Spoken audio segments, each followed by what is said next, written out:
దేశవ్యాప్తంగా petrol, diesel ధరలు పెరుగుదల సామాన్య ప్రజలకు భారంగా మారుతుంది. ఇప్పటికే లీటర్కి సుమారు ₹8 వరకు పెరిగిన ఇంధన ధరలు ఇంకా తగ్గే సూచనలు కనిపించకపోవడంతో వాహనదారుల్లో ఆందోళన నెలకొంది. అంతర్జాతీయ మార్కెట్లో ముడి చమురు ధరలు హెచ్చుతగ్గులు, ప్రభుత్వ రంగ ఆయిల్ కంపెనీల నష్టాలు ఈ పరిస్థితికి ప్రధాన కారణాలుగా చెబుతున్నారు.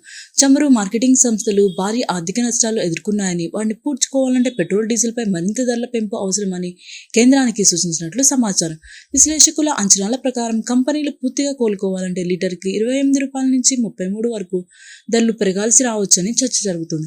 అయితే ఒకేసారి భారీగా ధరలు పెంచితే ప్రజల్లో తీవ్ర వ్యతిరేకత రావడంతో పాటు ద్రవ్యోల్బణంపై ప్రభావం పడే అవకాశం ఉందని కేంద్రం భావిస్తున్నట్లు తెలుస్తోంది. అందుకే దశల వారీగా లేదా రోజువారీ ధరల సవరణ రూపంలో పెంపు ఉండొచ్చని ఆర్థిక వర్గాలు అంచనా వేస్తున్నాయి. ఇంధన ధరలు మరో ₹20 వరకు పెరిగితే రవాణా ఖర్చులు భారీగా పెరిగే అవకాశం ఉందని నిపుణులు హెచ్చరిస్తున్నారు. దాని ప్రభావం పాలు, కూరగాయలు, నిత్యావసర వస్తువులపై పడే అవకాశం ఉందని చెబుతున్నారు. దీంతో సామాన్య కుటుంబాలు నెలవారీ ఖర్చులు మరింత పెరిగే ప్రమాదం ఉంది. ఇక ఆయిల్ కంపెనీలకు ఉపశమనం కల్పించేందుకు కేంద్ర ప్రభుత్వం ఎక్సైజ్ సుంకాలు తగ్గింపు లేదా సబ్సిడీ రూపంలో సహాయం చేయాలని పలు వర్గాలు డిమాండ్ చేస్తున్నాయి. ధరల పెరుగుదలపై కేంద్రం ఎలాంటి నిర్ణయం తీసుకుంటారన్నది ఇప్పుడు దేశవ్యాప్తంగా ఆసక్తికరంగా మారింది.